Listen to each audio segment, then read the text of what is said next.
এত যে কনস্ট্রাকশন হচ্ছে, এমইএস এর কনস্ট্রাকশন একটা সুনাম আছে। প্রতিনিয়ত এমইএস এর সদস্যরা কষ্ট করে যাচ্ছে দিন রাত।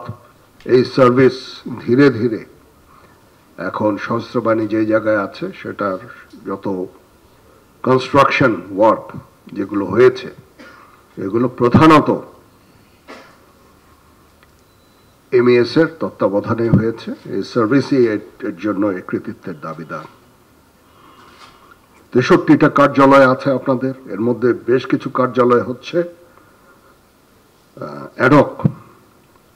তো আমি বুঝতে পারি যে যখন অ্যাডহক কার্যালয় থাকে তখন এটার জন্য কোনো জনবল অথরাইজ থাকে না এবং অন্যান্য জনবল দিয়ে এটাকে কভার করতে হয়। আমাদের সেনাবাহিনীতেও এরকম অ্যাডহক ইউনিট আছে। সেই ইউনিটগুলো গঠিত হয়েছে অন্যান্য ইউনিট থেকে সদস্য নিয়ে। আর এটা যেহেতু সেবা প্রদানকারী একটা প্রতিষ্ঠান,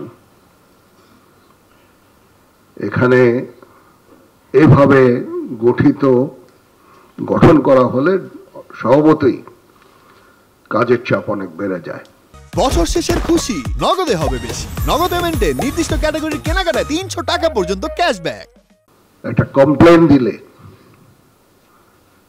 ফিজিক্যালি যেতে হয় লোক এবং সেই ক্লায়েন্টকে সন্তুষ্ট করতে হয়। এটা একটা সহজ ব্যাপার না। আর যেখানে জনবল কম সেখানে এই কাজটা করা এত সহজ নয়। এত যে কনস্ট্রাকশন হচ্ছে, এমইএস এর কনস্ট্রাকশন একটা সুনাম আছে। তারা তাদের কোয়ালিটি মেনটেন করে, একটা নির্দিষ্ট কোয়ালিটির নিচে এটা নামা যায় না। এর জন্য প্রতিনিয়ত এমইএস এর সদস্যরা কষ্ট করে যাচ্ছে, দিন রাত কষ্ট করে যাচ্ছে এবং এই কনস্ট্রাকশনগুলো, এই কাজগুলো করে যাচ্ছে। খালি কনস্ট্রাকশনই না, এগুলো মেনটেন্যান্স, সেটার জন্য তারা রেসপন্সিবল এবং এই কাজগুলো করে যাচ্ছে। এই জন্য আপনারা সাধুবাদ পাওয়ার যোগ্য। আমি নিশ্চিত যে এপিডিসিতে যারা কানেক্টেড সবাই আমার কথা শুনতে পাচ্ছেন। এই জন্য আপনাদেরকে ধন্যবাদ জানাচ্ছি, কৃতজ্ঞতা জানাচ্ছি।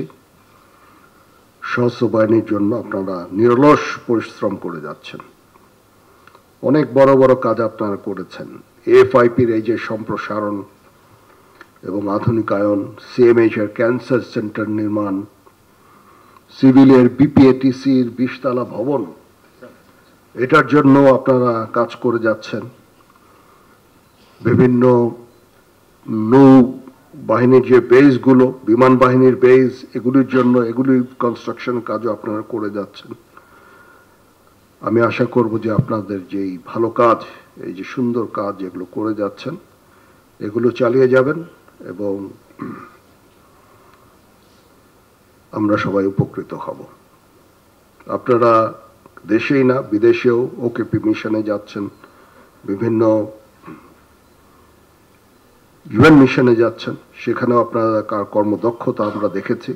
আপনারা খুব ভালোভাবে কাজ করে যাচ্ছেন। এর অর্থ এই যে আপনারা প্রফেশনাল, আপনাদের সদস্যরা পেশাগতভাবে দক্ষ, তাই আজকে কোনো কমপ্লেন নাই এবং খুব সুন্দরভাবে আপনারা কাজ করে যাচ্ছেন। আমরা ভবিষ্যতে আপনাদের এই সমস্ত মিশনে আরো পাঠানোর ব্যবস্থা আমরা করছি। ওকেপি 9 জন্য 74 জন সদস্য প্রেরণের কাজও চলমান আছে।